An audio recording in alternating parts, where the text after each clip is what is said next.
Hello everyone, welcome to back my YouTube channel. Today we discuss important chapter class 11 Plant Kingdom.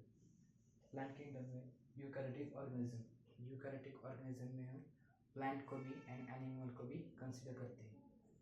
अब जो इस chapter में हम plant kingdom को देखेंगे और नेक्स्ट चैप्टर एनिमल किंगडम में एनिमल के बारे में देखेंगे। क्लोरोफिल्स, जो क्लोरोफिल जिसमें प्रेजेंट होता है, क्लोरोफिल मोनेरा में प्रेजेंट होता है, फंगी में प्रेजेंट होता है एंड प्रोटिस्टा में प्रेजेंट होता है। अर्ली क्लासिफिकेशन में इन तीनों को भी प्लांट किंगडम में रखा गया था, बाद में उसे हटा दिया। अब बीजे ब्लू ग्रीन अलगी को भी प्लांट किंगडम में कंसिडर करते थे, उसे भी उससे निकाल दिया।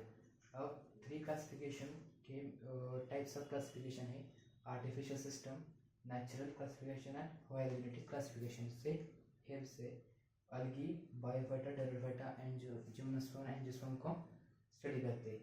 और फर्स्ट क्लासिफिकेशन कौन सा है? Artificial classification. आर्टिफिशियल क्लासिफिकेशन में सुपेरियल मॉर्फोलॉजिकल कैरेक्टर्स को स्टडी करते हैं। सुपेरियल मॉर्फोलॉजिकल मतलब जो कि उसकी हाइट कैसी है, हैबिटेट कैसी है, colour of leaves, number of leaves को कंसिडर करती है। अब किसने दिया था ये? गिवन बाय लीनस ने दिया था। इसमें vegetative characteristics and androecium structure को स्टडी किया जाता है एक ही समय पर, जो कि गलत था। एंड्रोशियम स्ट्रक्चर मतलब रिप्रोडक्टिव स्ट्रक्चर को भी स्टडी करते थे एक ही समय पर।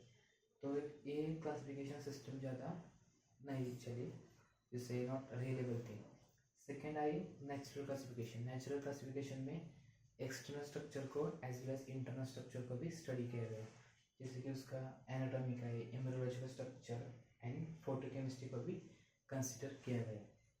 अब सेकेंड लास्ट जो आती है phylogenetic classification. Phylogenetic classification is based on evolutionary relationship. Evolutionary relation मतलब कि जो ऑर्गेनिज्म एक ही कॉमन एंसेस्टर को शो करते हैं, कॉमन एंसेस्टर को शो करते तो उसे कहते हैं इवोल्यूशनरी रिलेशनशिप। अब कभी कभी उस ऑर्गेनिज्म के फॉसिल्स नहीं मिलते, तो 3 कैटेगरी की हेल्प से हम उसे स्टडी करते हैं। First is numerical taxonomy, second taxonomy, cytotaxonomy and कीमोटैक्सोनॉमी से हेल्प से स्टडी करते हैं।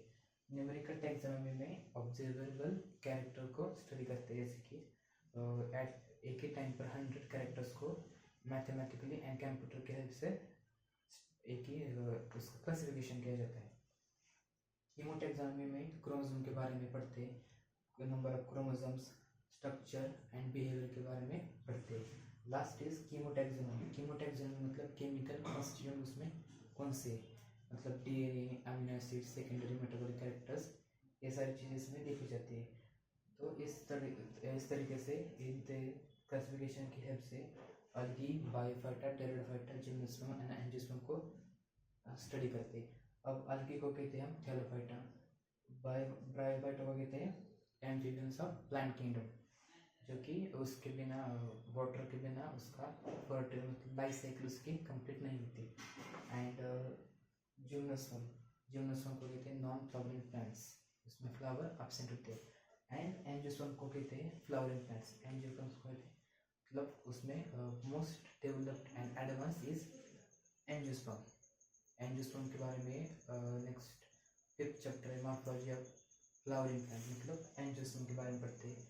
एनाटॉमी मतलब एनाटॉमी ऑफ फ्लावरिंग प्लांट्स, उसमें भी एंजियोस्पर्म के बारे में पढ़ते हैं। 12th स्टैंडर्ड में चैप्टर है sexual reproduction in flowering plants, उसमें भी एंजियोस्पर्म को पढ़ते हैं। तो angiosperm is a very advance and developed plants में से एक है।